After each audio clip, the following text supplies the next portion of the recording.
Y ya están con nosotros don Richard Pereira, padre, Richard, hijo, y el doctor Vasconcelos. Don Richard, ¿cómo estás? Gracias por acompañarnos.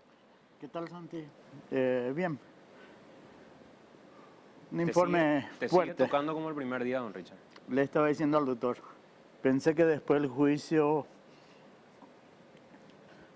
iba a estar mejor, pero sigue golpeando. Y creo que es algo que voy a llevar conmigo en la tumba. Te escuchamos decir, Richard, en este informe que creo era del 2015 aproximadamente, tiene unos años, 2016 digo, parte del material del que salías de la fisioterapia, y decías en aquel entonces que no los ibas a perdonar.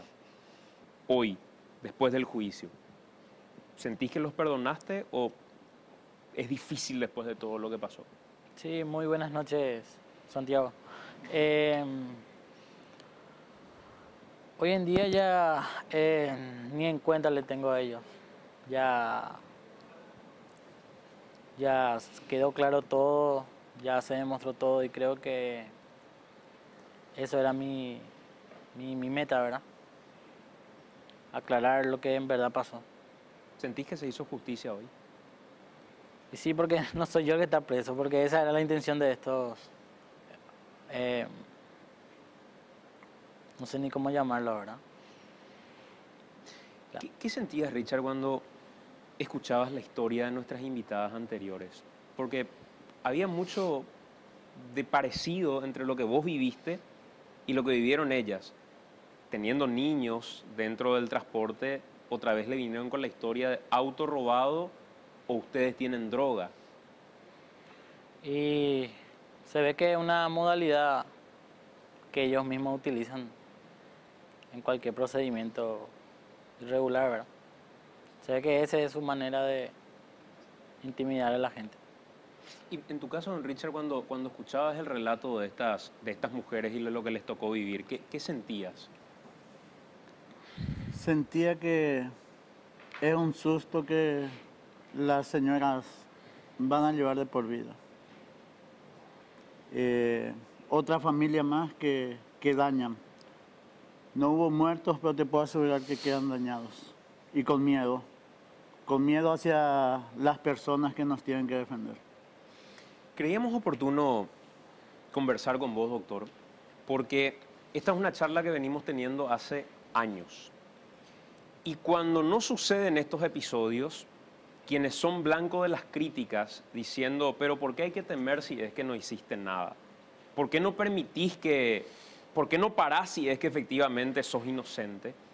Invirtiendo absolutamente el principio constitucional de presunción de inocencia y otras tantas cuestiones, es como que esto, al estar cercano, nos cambia el chip. Y ahí nos damos cuenta que la policía comete abusos. Gracias por acompañarnos, doctor. ¿Y qué sensaciones te quedan después de todo esto? Santiago, buenas noches, muchas gracias por la invitación. Realmente es una preocupación muy grande, porque mi pregunta es, ¿pueden sentir Richard y el padre que efectivamente se hizo justicia? ¿Se hizo justicia, me pregunto? Cuando desde hace rato reclamamos que en nuestro país no existe una ley que castigue el abuso de autoridad.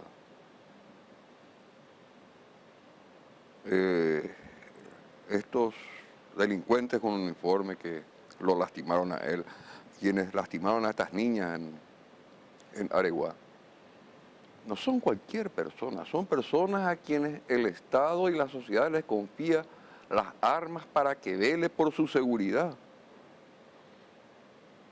20 años, 11 años, como si se tratase de cualquier ciudadano, no. No se castiga el delito en grado de gravedad por la función que cumple. De responsabilidad. Y le preguntaba al padre de Richard, ¿le indemnizó el Estado? No, me decía. Han tenido que iniciar una demanda civil. Vaya a saber cuándo va a terminar y cómo va a terminar. Porque aparte, tenemos y aplaudimos un Estado irresponsable. cuando desde la Procuraduría General de la República se publicaban y se siguen publicando las cifras de lo que se ahorró en demandas judiciales. ¿Para qué quiero que se ahorre dinero? Yo necesito que se compense económicamente el sufrimiento de este chico. O el de las dos niñas que resultaron heridas en el procedimiento. Es decir, estamos muy mal porque tenemos un poder legislativo que no cumple con la función que le corresponde de representar nuestros intereses y protegernos mediante el dictado de leyes. Venimos hablando desde hace tiempo y posiblemente vamos a seguir hablando por mucho tiempo más, porque visibilizamos el caso de Richard, visibilizamos el caso de estas dos chicas, nos olvidamos o no tenemos presente el caso de esta chica, esta niña Zanotti, a quien mataron en un procedimiento irregular también. De la Senat. De la Senat. O de esta chica cuyo apellido no recuerdo, que fue emboscada por policías y le quisieron plantar drogas en el auto. Tatiana. ¿Y cuántos casos no conocemos? Tenemos una institución policial inficionada por la corrupción, por el delito. Y no se ven señales desde el poder político que tengan como propósito sanear la institución. El comunicado que emite ese mismo día la Policía Nacional a través de Relaciones Públicas le da un viso de legalidad al procedimiento ocurrido en Areguá. Exacto. Y me preguntaba yo, ¿qué hubiera pasado si la señora, esta conductora del vehículo, tenía antecedentes por estafa o por...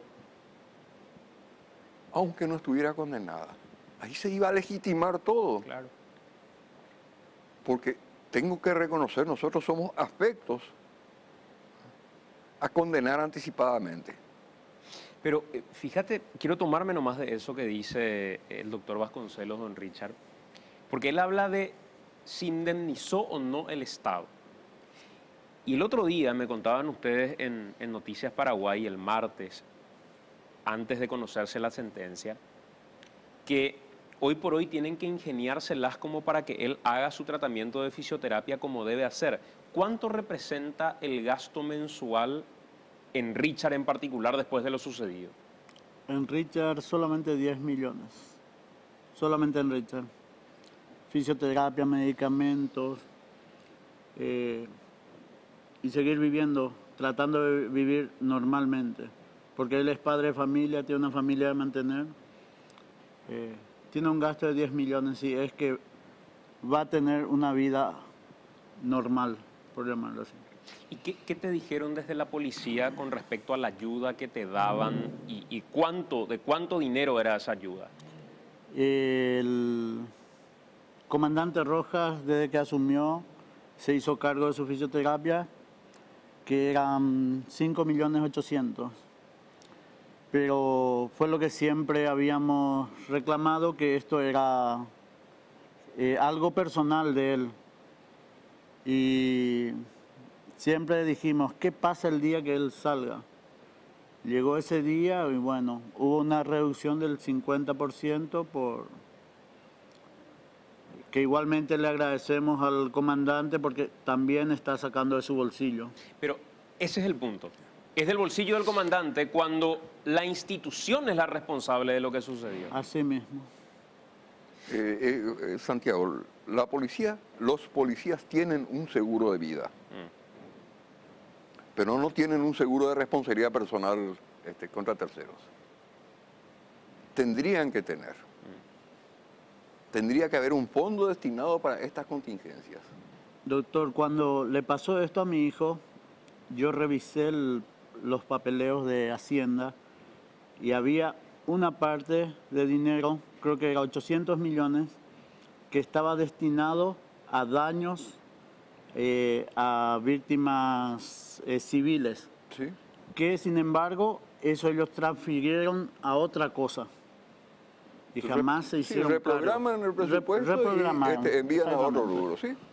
Está estipulado, pero reprograman a otra cosa.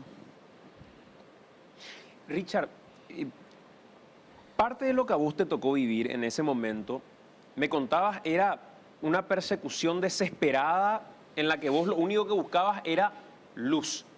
Resumime de alguna manera y contame ese momento que les tocó vivir, porque quiero unir y concatenar con lo que nos contaban estas señoras que estuvieron recién con nosotros, donde también hay elementos similares, solo que a vos llegaron al punto de querer responsabilizarte de haber realizado disparos hacia la policía. Contame cómo fue ese día en el momento en el que te persiguieron.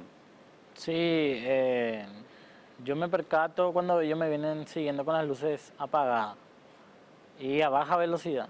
Nunca hubo una intención de pararme. Me llamó la atención cuando pasé varias comisarías y me venían siguiendo. Y cuando estaba a 4 cuadras de casa fue donde me prendieron las luces para que me detenga y en ese momento yo huí hasta llegar en casa. O sea, mi mentalidad era que estuviera ahí papá, ¿verdad? Al pasar por casa veo que no se encuentra el vehículo de papá, entonces ahí fue mi desesperación donde me fui a buscar luz o alguna persona que pueda ser testigo, ¿verdad? De lo que me estaban siguiendo. Entonces doy 2 vueltas a la manzana en casa, por la cuadra de casa, donde veo que hay personas que están compartiendo en la esquina y decido quedarme ahí. O sea que mi temor fue quedarme en una cuadra oscura, que me siguieran de tan lejos, o sea, varias cuadras, sin haberme detenido, ¿verdad? ¿Y qué pasó cuando bajaste del vehículo? Cuando paré el vehículo, paré el motor y directamente me bajé y me entregué con las manos arriba. Con las manos arriba pretendiendo que ellos hagan su procedimiento, ¿verdad? ¿Y qué te dijeron ellos? No llegamos a cruzar palabras, solamente escuché una orden que dijo el suboficial, se bajó apuntándome con el arma y escuché que me dijo ñesuche, ñesuche, me dijo. Así muy prepotente fue en ese momento, en todo momento prácticamente. Sin media palabra me agarra la capucha y me logra desequilibrar, lo cual yo caigo al suelo, ¿verdad? Y en ese interín es donde ya escuché el disparo y sentí y ya no sentí mis piernas. ¿Cómo te asistieron en ese momento? Por llamarle de alguna manera asistencia. Y yo creo que ellos ya pensaban que yo estaba muerto en ese momento. O que ya iba a morir, ¿verdad? Porque se pusieron de acuerdo, le dijo a Yucander Apillá, le dijo el suboficial al comisario, lo cual da la orden el comisario para trasladarme al hospital. Y ahí me arrastra el suboficial, me arrastra 2 a 3 metros en el estado en que yo estaba, ¿verdad?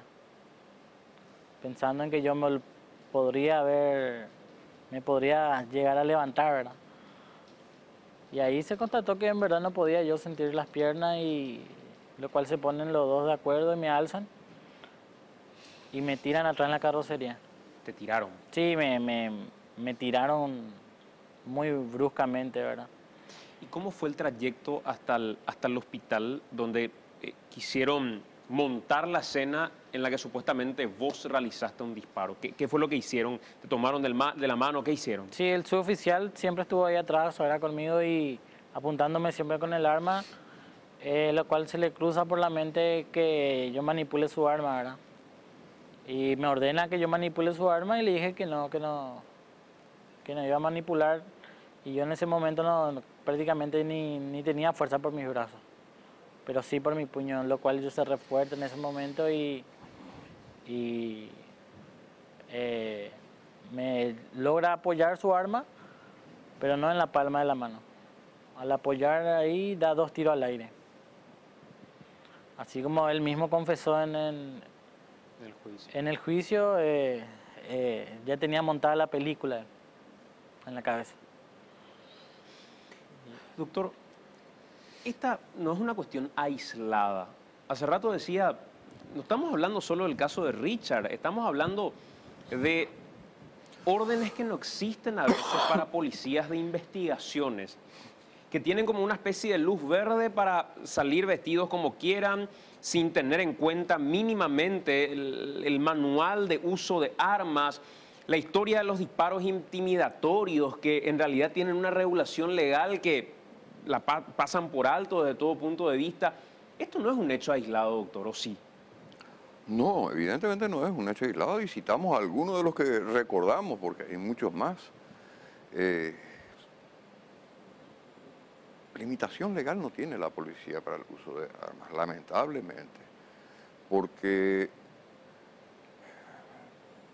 desde hace rato planteamos la necesidad de que se reglamente y se les obligue a usar fuerza no letal. Hay una serie de instrumentos tecnológicos modernos pero es mucho más fácil, mucho más barato, y es el ejercicio del poder y la autoridad el uso del arma de fuego. Y es lo que hacen. Usan y abusan, parafraseando a un expresidente, del poder que les otorga el arma de fuego. Y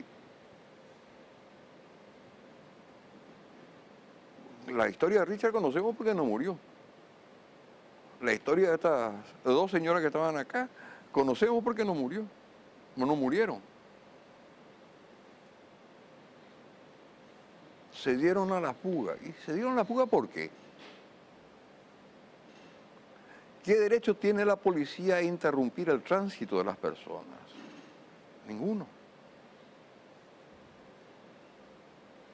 Salvo que sea sorprendido en flagrante comisión de un hecho punible o que haya una orden judicial para proceder a la detención de la persona o del vehículo. Ninguno de esos supuestos se daban en el caso ni de Richard ni de estas dos señoras. Pero la policía inmediatamente saca un comunicado tratando de dibujar un escenario.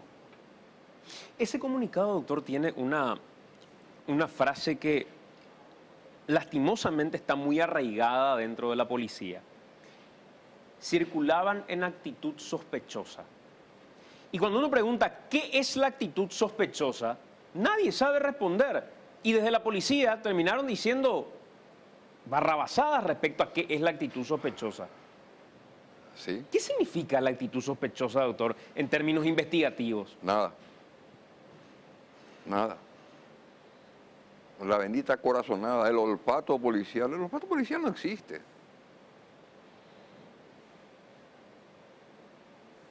Decía uno de los directivos de la institución de enseñanza policial en una entrevista hace unos días atrás de que ellos seguían las enseñanzas del Lombroso, del ¿cómo se llama? De la criminología positiva. Se superó hace 3 siglos aproximadamente. Nosotros en la década del 70 estudiábamos a Lombroso, a Ferri, a Garófalo, como parte de la historia de la criminología.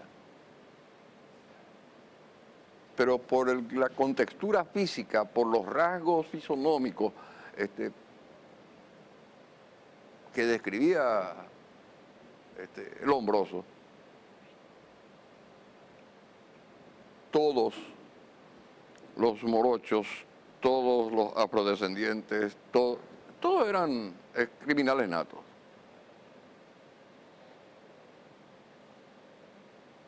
Se desechó hace rato, pero la policía insiste con la aplicación del método. Decía Enrique al iniciar el programa, hoy vamos a compartir con ustedes tips para cuidarse de la policía.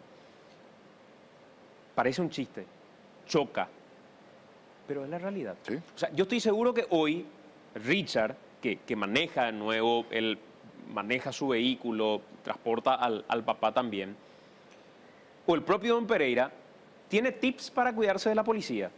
Lo vivieron en carne propia. O no lo tienen. Hoy saben cómo salir a la calle y decir, bueno, esto voy a cuidarme no solamente de los delincuentes, sino que también de la policía. Supongo que lo tienen o no, Richard. Y la verdad que sí.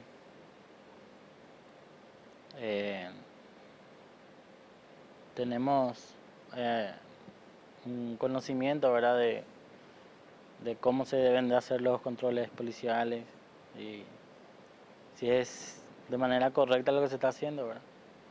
Pero el problema es que muchas veces inclusive esos tips, como por ejemplo, no parar en alguna falsa barrera que no cumple con tales requisitos, a él le pasó que él siguió de largo y terminaron baleándolo porque no paró. Pero si paraba y se quedaba, probablemente le plantaban droga.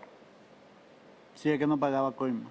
Claro, porque ya lo habían amenazado en esa línea, don Pereira. Eso es algo, en esa época al menos era algo muy normal en la avenida Quinta, que la comisaría Cuarta se abastecía económicamente de ahí, con las coimas. Y hay un montón de denuncias de esa época. Imagínate, doctor, al punto al que llegamos, al punto de darle a la ciudadanía tips para cuidarse de su policía. Sí, pero yo le quiero corregir al padre de Richard. Eso no es coima, eso es extorsión. Eso es extorsión, eso es mucho más grave que un mero soborno.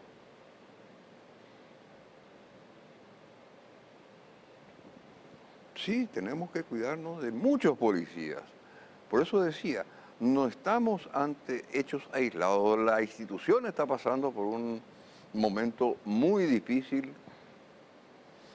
La corrupción, el delito se ha inficionado de manera horizontal.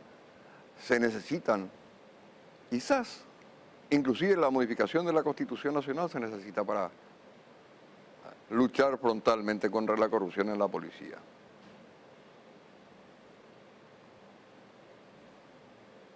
Pero todos estamos expuestos a ese tipo de situaciones. Por eso yo siempre digo, el arma más eficaz que tenemos los ciudadanos es el teléfono celular.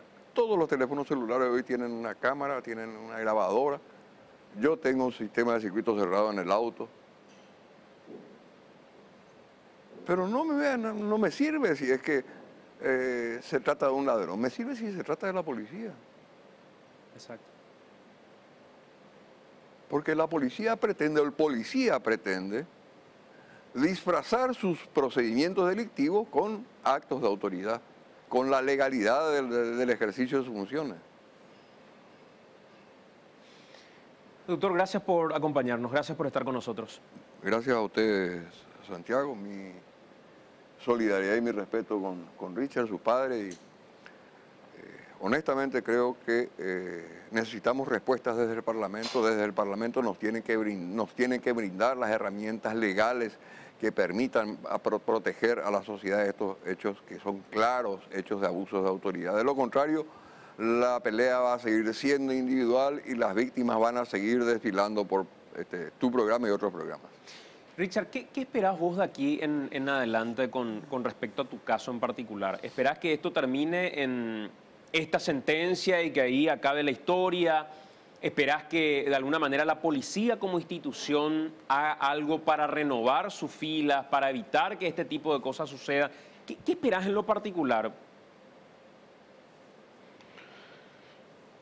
Y la verdad que por lo menos van a pensar dos veces hoy en día, ¿verdad?, para tratar de hacer algo delictivo, por lo menos los agentes policiales. Yo creo que en mi caso fue bastante